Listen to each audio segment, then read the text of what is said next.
dahil dito nga po ang Home of the Stars, eto na, another Pinoy Big Brother Collab 2.0 housemate ang mga kasama po natin.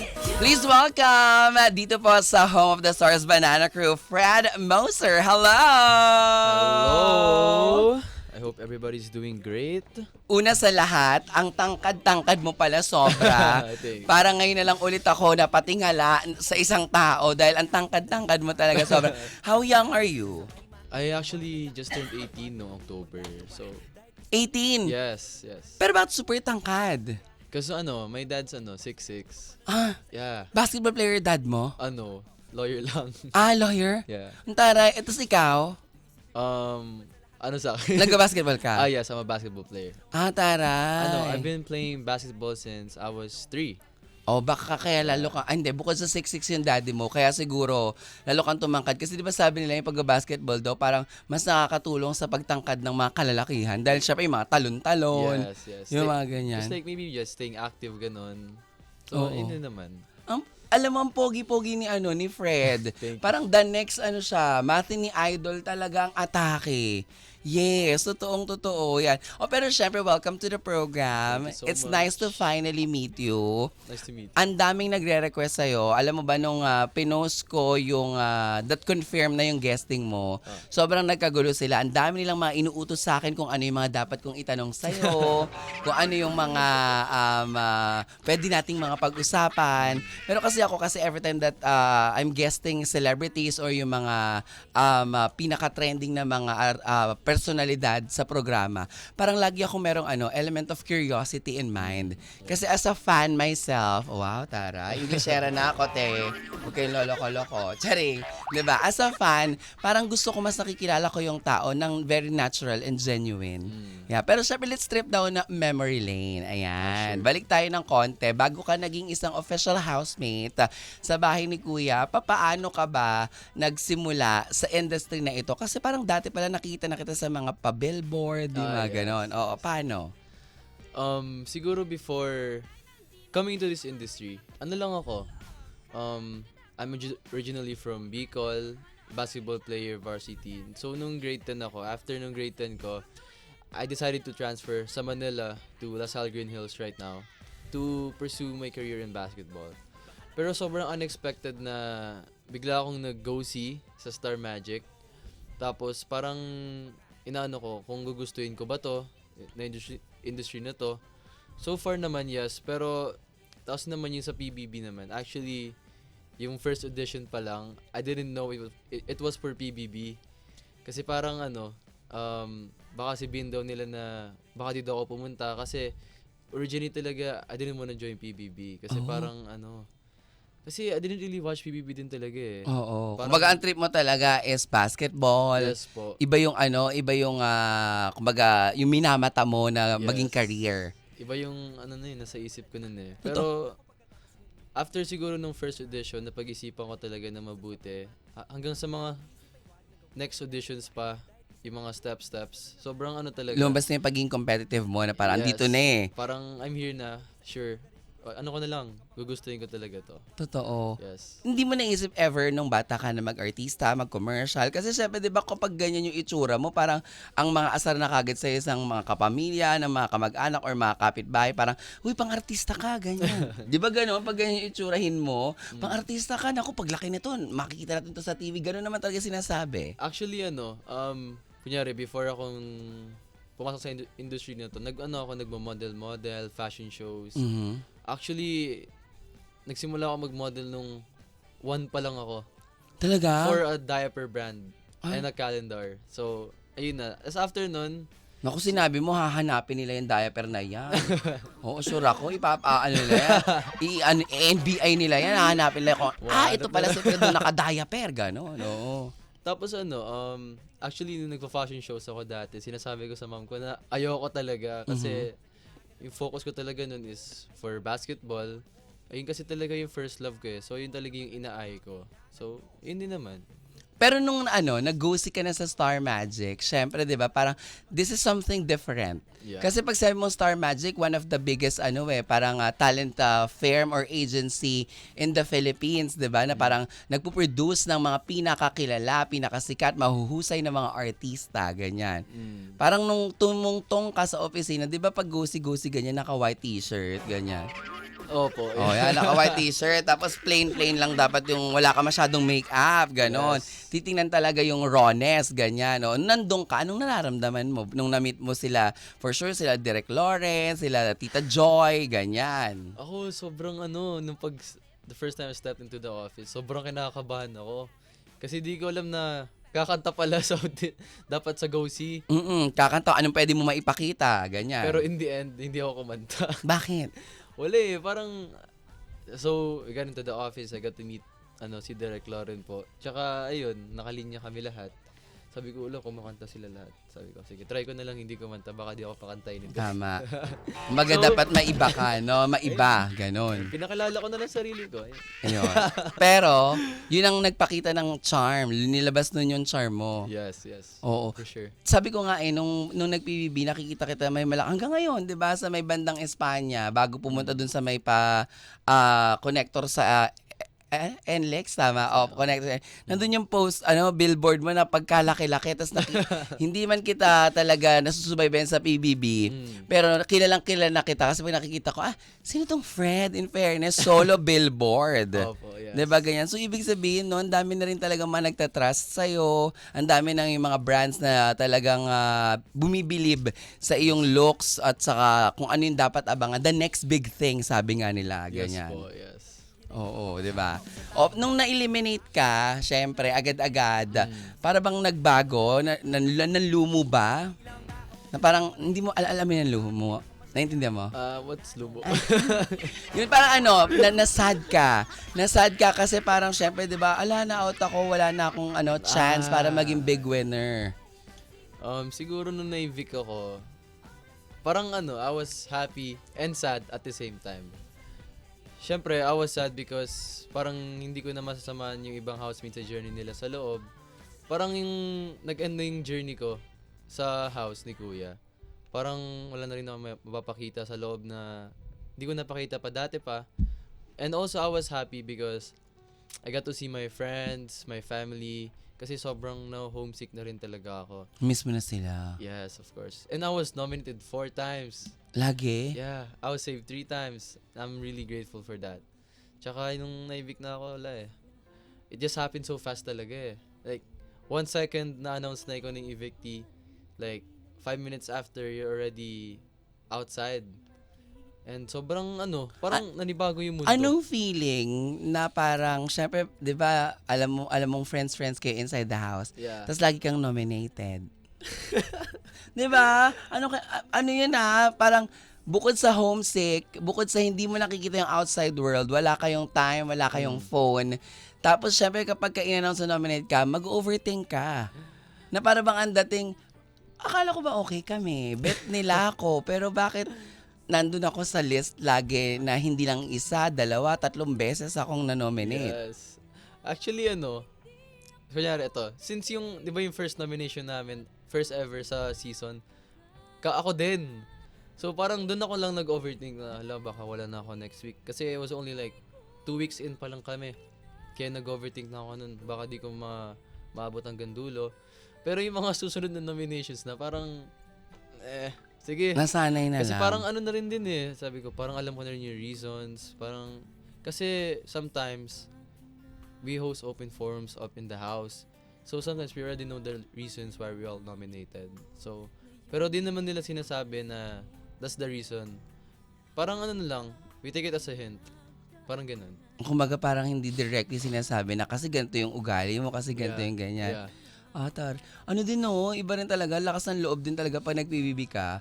Hindi talaga siya biro. Yes. Tapos paglabas mo, may mga mababasa ka pa ng mga judgments sa'yo ng mga tao. Yeah. 'Diba? That's for sure. Pero ano yung pinaka masasabi mong naging baon-baon ni Fred na natutunan niya inside the house na napaglabas niya parang, okay, ito yung mga napansin sa akin ng tao, ito yung mga natutunan ko kasama ng housemates ko. So, kailangan ito yung mas i-adapt ko kesa hindi ko to pansinin.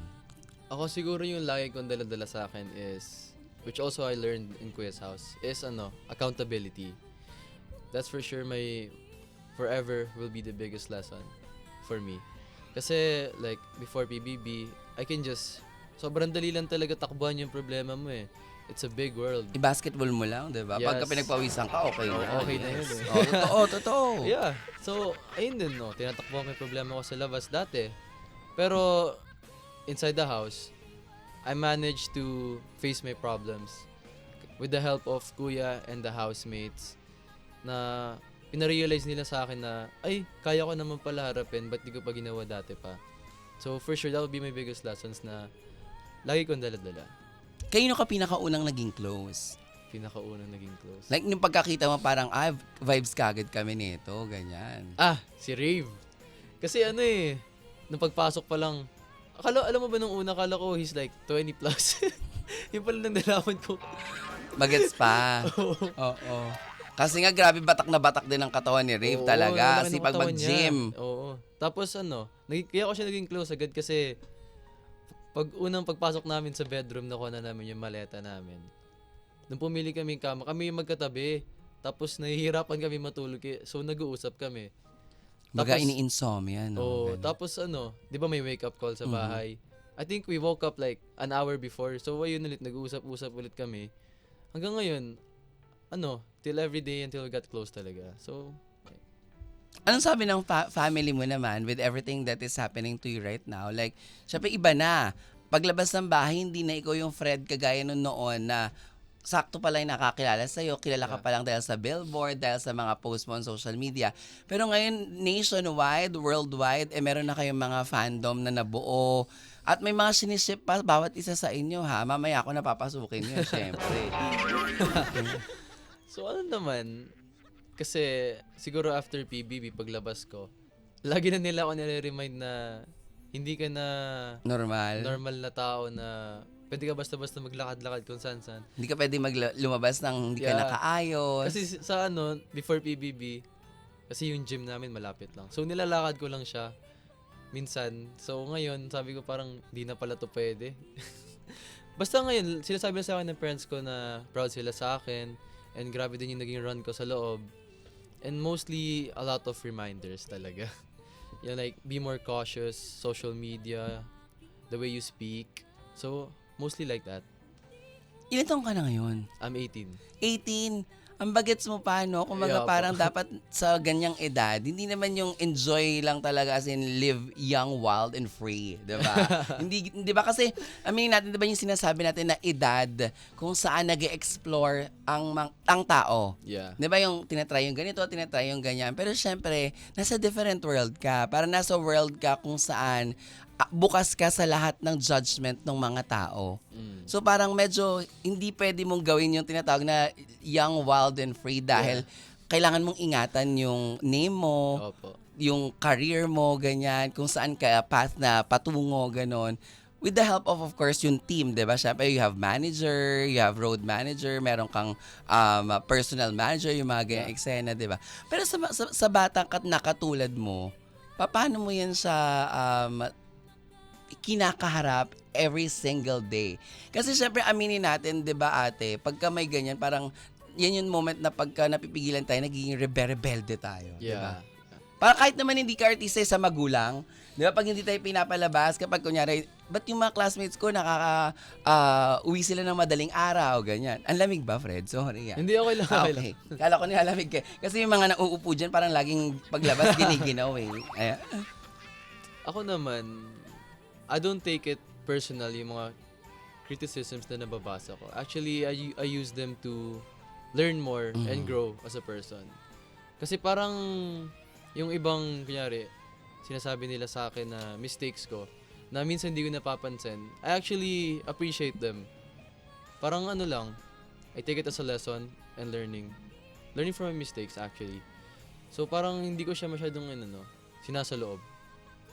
Yung mga criticisms na binabasa ko. So, ayun lang din naman. Saan ka pinaka nasaktan na mga criticism? Na nakita mo? Na parang feeling mo, parang sobra naman to. Actually, parang... Hindi naman nila ako kilala ng personal eh. Di ba yung gano'n? Siguro yung mga sinasabi nila na I'm na red flag daw ako. Sabi ko parang hindi naman sa like nasasaktan ako. Parang confused lang ako na they don't even know me. Kasi 'di ba sa PBB, 30 minutes of our lives every single day. And they don't even know what's happening inside.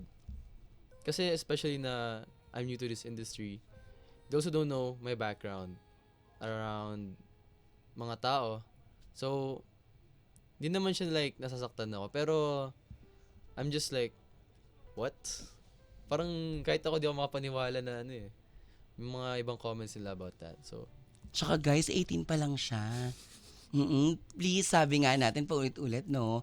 Maging tayo, let's spread positivity, kindness, at wag nating pangunahan ng negatibo kaagad yung mga kagaya nila na nagsisimula pa lang ng career sa showbiz. Kasi hindi naman dapat natin i-normalize ng dapat kaya ng tibay ng sikmura, lakas ng loob pagka nasa industriya ka. Pero katulad nila, syempre, bago sa kanila lahat ng to, wag natin silang i-trauma na parang, akala ko ba masaya dyan? Akala ko ba hindi dahil parang mukhang wala lang sa amin. 'Di ba? Hindi mukhang parang nakasmile kami, okay lang kami. Yeah. Alam mo doon nagsa-start yung na-experience ko din naman 'yan, syempre, 'di ba? Pero doon nagsa-start yung parang takot na takot ako sa tao talaga. Dumating sa point na takot ako sa tao kasi parang pakiramdam ko, akala ko sa tunay na buhay, akala ko naman mabait ako sa pakikitungo ko with everybody. Kahit sa mga kaklase ko, sa mga prof ko, sa family ko, akala ko parang, jolly, ganyan. Pero pagdating dun sa social media, dahil iba na yung nagiging impression sa'yo, yung judgment nila parang, maldita, ganito, ang feeling, ganyan-ganyan. Parang ako mismo, kine-question ko yung sarili ko na, ganun ba ako? Parang hindi naman, di ba? I'm just doing my job. Tinatrabaho ko lang naman to kasi ito yung naiatas sa akin. Ganun din sa inyo, di ba? yes. Nakakalungkot, opo, mga ka-vibes, na marinig na yung mga bagets na kagaya niya. Hindi lang siya yung first time ko narinig, ha. Lalo nung sinabi mo, yung linya mo nang sinabi mo na parang hindi naman nila ako kilala sa mga taong nakakasama ko talaga bago pa ako pumasok sa showbiz. Yes. Tapos sasabihan kanila na red flag. Ang pangit kaya matawag kang red Kasi flag. minsan Hindi porke gwapo at matangkad at alam mo, di ba? Hindi porke gwapo at matangkad. Red flag na kaagad para sa inyo kung hindi na nabigay yung fantasy na gusto nyong Yes. makuha, di ba? Actually, may nakita ko nun sa TikTok na clip na parang pinapapili nila sa mga tao na kung sino dito mas red flag daw. Napili daw nila ako kasi base daw sa looks ko. Di ba? Sabi daw mukha daw akong bad boy. Di ba? Parang, tapos binasa rin nila sa mga clips na napapanood nila sa TikTok. Kayo naman ang open up yung mga bagay na yan kapag ka nababasa mo. Kasi syempre, di ba, no man is an island. We have someone always na napagkikwentuhan natin ng mga bagay na yan. Kahit gaano tayo ka-strong. Ano ko lang siya, yung mga judgment, lahat ng kinakwento ko siya kay Princess. So, yeah. Talaga? Yeah. Kasi, Kasi simula pa lang nun sa bahay, sa kanya lang ako nag-open up. Besides kina Rave, Inigo, Heat, nag-open up din ako sa kanila. Pero, not about everything. Parang kasi I feel safe with her. Parang, feel ko yung word ko. Yung mga sinasabi ko sa kanya, nasa amin lang walang makakalabas. parang feeling mo, dahil parehas kayo na nasa moment of starting your career sa industriya, feeling mo naiintindihan ka niya. Yes, of course. Totoo naman kasi hindi mo siya pwedeng ikwento sa outside showbiz halos. Kasi hindi nila nagigets, baka sabihin nila, ito yung feeling naman. Di ba yung ganon? Kaya dun sa tao, dapat na alam mong nandun din sa industry, Yeah. na tama ba to? Yung actions natin, tama pa ba to? Ano ba yung dapat natin gawin? Kaya alam mo, yung mga artista, sa totoo lang, tahimik talaga sa tunay na buhay. Totoo. Really? Yes, oo. Dami ko nang nakatrabahong artista, pero parang lahat talaga very controlled yung kanilang pinapakita. Kaya napagkakamalan, di ba? Maldita naman si ganito, si ganyan. Pero natutunan ko talaga na parang, kasi kaya sila ganyan, kailangan nilang maging strong sa facade na pinapakita nila. Oo, 'di ba? O kaya puwede naman silang maging mabuti din talaga, pero alam mo yung artista nga, yung gano'n. Yung kunyari, "Hello po," yung gano'n. Kasi siyempre, pagka hindi sila nag-hello, may masasabi. 'Pag nag-hello naman, "Hala, hindi ko naman kilala 'yan," ang feeling, may gano'n. Oo, ganun 'Di talaga. ba, hindi mo alam kung saan ka lulugar, pero kung nakikwento mo kay Princess, anong sabi niya sa'yo? Anong binibigay niyang advice sa'yo? Actually, kasi mostly kasi it's on social media. So she keeps on telling me just to stop reading it. Parang ano, i-block ko na lang yung mga bashers. Like, just keep on looking at Ay, correct. the bright Ganyan. side of life. Ganyan Yeah. ginagawa ko talaga, yes. Yeah. Kunyari, naka-live ako sa TikTok, tapos may sinabi na hindi maganda. Kaya sa isira ko yung mood ko, block ka sa akin. Ganun din yung mga bashers eh. Like, binibigyan ka pa rin nila ng attention. Gumagawa pa sila ng account dedicated to you Correct. just to hate you. Pero tandaan mo, 'di ba? Kapag hindi ka binabash, ibig sabihin you don't matter to them. Yeah. 'Di ba? Kasi si Tito Boy ang nagsabi niyan sa akin, lagi ko sinasabi pa ulit-ulit. Kasi dati natakot ako. Yeah. Na talagang sabi ko, "Hala, Tito Boy, ba't ganun binabash?" Sabi niya, "That's very good." Sabi ko, "Hala, ba't very good?" Ganyan. Sabi niya, because yung iba nga, magtatumbling na sila, gumawa na silang kung anong scandal or ingay, ganyan, hindi pa rin sila pinapansin. Pero ikaw, sa isang salita mo lang, hindi ka pa nga nagsasalita, may natatanggap ka ng bashing, ibig sabihin, interesado sila sa'yo. But still, I need to remind you, sabi ni Tito Boy sa akin, take it constructively yung sa tingin mong pwede mong i-apply sa sarili mo. Yeah. Hindi lahat yan mema lang, sabing ganon. Kailangan mo pa rin makinig. Taray, are you proud of me? Tsari. Hindi kasi nag-start ako talaga bagets. Di ba bagets ako? Diyos ko dahil. Noong mga panahon na yun, hindi ko rin alam kung ano yung ginagawa ko sa life ko. Parang gusto ko lang ng trabaho. So, dumating din sa point din naman, in all fairness, sabi ko nga hahanapin mo talaga kung saan ka nararapat dito Yeah. sa industriya. Yes, yes. 'Di ba? So ngayon, now that you're here, now that tapos na yung journey nyo inside the house of Kuya, nasa real world na kayo outside. Ito na yung pagkakataon kung saan deserve ba niya na mabigyan ng spotlight? Deserve ba niya na bumida? Deserve ba niya na maging next ganito, next ganyan? Ano yung pinaghahandaan mo? Paano mo to ginagawa? Actually, ngayon na nasa outside world na kami, I started doing all my workshops now. Every day? No, every Monday, Saturday. I'm doing singing, acting, and dancing. So I'm really preparing for all the opportunities na ibibigay sa akin soon. And I'm ready to accept all those offers because I really want to grow in this industry. Taray. Sinong idol mo? Idol ko, syempre number one talaga si Kuya Daniel Padilla, si Kuya Joshua, si Kuya Donnie especially kasi sobrang ko talaga parang I've been watching them since I was a kid. And I've also been dreaming of that moment na I also wanna watch myself on TV. Tsaka sa big screen. Yes, of course. So I think this is the time na papagtrabuhan ko talaga. Tama. Yes. Aabangan namin yan. Yes. Oo, sa susunod na interview natin, for sure, meron ka nang pinopromote na isang series or kung ano mang project ang meron ka. Manifesting. Tama. Dapat isigaw natin yan sa universe. Lalo pa ngayon, di ba? Tapos na yung Ramadan sa mga ka-vibes natin na Muslim. Oo. Eid Mubarak kung tawagin. Sabi nga nila, Idil Fitr sa kanila yan. Marami kasi ako mga friends sa Dubai tsaka sa UAE. So, mag-ingat kayo dyan parate. Siyempre, nabanggit mo si Princess kanina, gusto ko nang malaman, may mga nag-send sa akin, lagi kayong spotted together. Tama ba? Nakita kayo sa mall.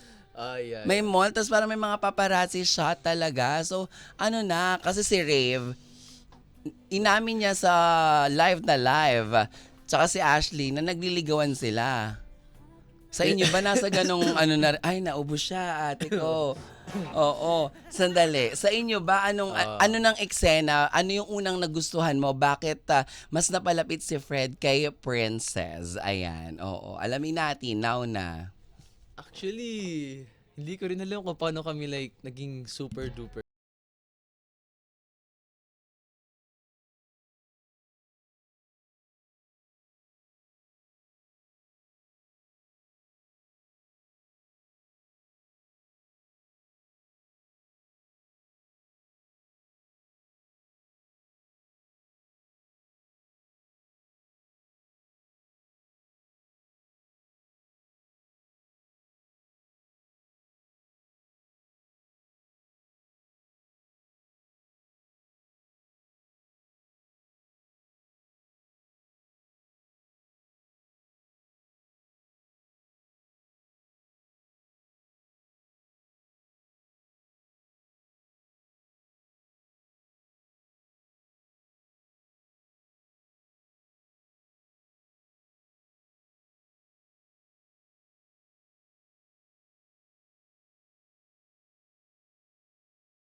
Siyempre, kaya marinig na mga kaya... Ay, ayan, nag-ring na. Ayan, nag-ring. Hello? Hello? About? Hello? Ako si Princess, Hello? Hello? Kamusta ka naman dyan? Okay, naantok pa ako Nanto ka pa? Gusto mo matulog? Mm-mm. Ay, mga ganun. Kala. Ang cute ng boses naman talaga. Ba't ganyan naman ang mga bagets ngayon talagang nakakakilig, di ba?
puso ko yan.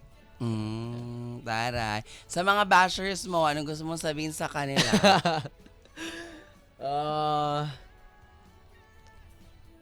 I mean, wala akong masabi. Parang ano talaga eh, haters gonna hate lang talaga eh. Parang, I don't really care if you guys hate me as long as I'm being loved by the people around me. Oh, yun talaga ang importante. Yeah.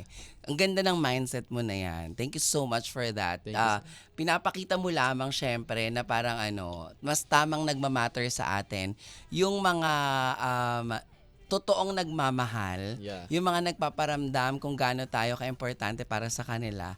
And batang-bata ka pa, malayo pa ang mararating mo sa industriyang ito. I'm super duper excited din. Lahat naman kayo like si Carmel, si Eliza, si Rave na na-interview ko, and yung mga susunod pang mga sasalang dito sa Banana Crew. Yeah. Looking forward ako na, kasi ang dami kong nakitang ganyan eh. Yung cut niya, simulan ko growing up sila. Growing up sila noon hanggang sa naabot din yung pagiging phenomenal love team, yung Liskin, yung Jaden, ganyan. In all fairness talaga. Alam mo, may kanya-kanyang time na kung kailan ka magsha-shine. Yeah. Basta lagi ka lang maging mabait at lagi mo lang ibigay ang best mo. Yeah. Walang of course. perfecto, pero syempre, 'di ba? Ibigay lang natin kung ano yung gusto ng puso natin at Yeah. yung gusto ng mga manonood. Yes, of course. Yes. At syempre, you're in good hands, 'di ba? Ate Gidget. Yan. Oo, 'di ba? Perfect. Si Brian din, of course. Alam niyo yun, si Brian yung co-manager niya, 'di ba? Opo. Ay, matagal ko ng kabarkada din at kaibigan ko din talaga. Alam mo, nung kagabi, nag-chat siya sa akin. Si Fred. Di ba sabi mo, see you po, Tom. Ay, opo, yes Oo, po. nag-see you po, Tom siya. Tapos parang may una na akong chinat sa'yo. Parang meron akong sinend na emoji. Hindi ko nga matandaan kung anong date yun eh. Feeling ko hindi ka pa nag-PBB noon. Ah, talaga ba? Di ba may emoji? Di ba ganun yun? Makikita mo sa message mo. May emoji akong sinend na parang, dahil kaya ko ata nakita yun kasi parang dati ata, parang nadaanan na kita sa social media. Oo, parang gano'n. O, di ba? Sabi siya, maliit lang yung industry eh. Magkikita at magkikita dito ang lahat. Oo Yes, po. in fairness, di ba? Oo. Huwag kang matakot na magkamali. Kasi syempre, hindi wala naman perfect. Huwag kang matakot na magkamali. At kung ano man yung sinasabi nila sa'yo, hayaan mo muna, mag-focus ka dito sa kung ano yung mga magagandang nangyayari sa'yo. Yes po. 'Di ba? Yes. Enough of the noise outside sa mga wala namang kalatoy-latoy. Ang importante, 'di ba? Gawin mo lang kung ano yung present. Enjoy the present Yes time. po. Yes. Yes, of course. Babalik ka pa rin sa Uy, maglalaro ka sa All-Star? Nakita ko yung pangalan mo sabi, lumalabas, sana mag-All-Star Games ka daw. Sana nga eh. For sure, 'di ba? Kasi player ka naman talaga, 'di Yeah. ba? Oo, bongga. Oo, ay, doon ka na-discover? Saan po? Sa basketball? Actually, hindi eh. Saan? Na-discover ako ni Kuya Brian sa sa isang pageant. Pero di ako kasali. I was just watching. Talaga? Yeah. Tapos nung nag-CR ako, nakita niya siguro may matangkad na... Actually, kasi nakakaano yung niya, nakaka-double look. Yung tangkad mo talaga. Yeah. Nagulat nga ako parang hanggang saan mo lang ako dito? Totoo? Di ko maalala. Totoo, di ba? Hanggang dito lang ako. Parang, sino bang nakita kong ganyang katangkad pa lang? Wala pa akong masyado nakita ngayon ganyan. Kahit si DJ, hindi ganyan katangkad si DJ, di ba? Hindi, oo.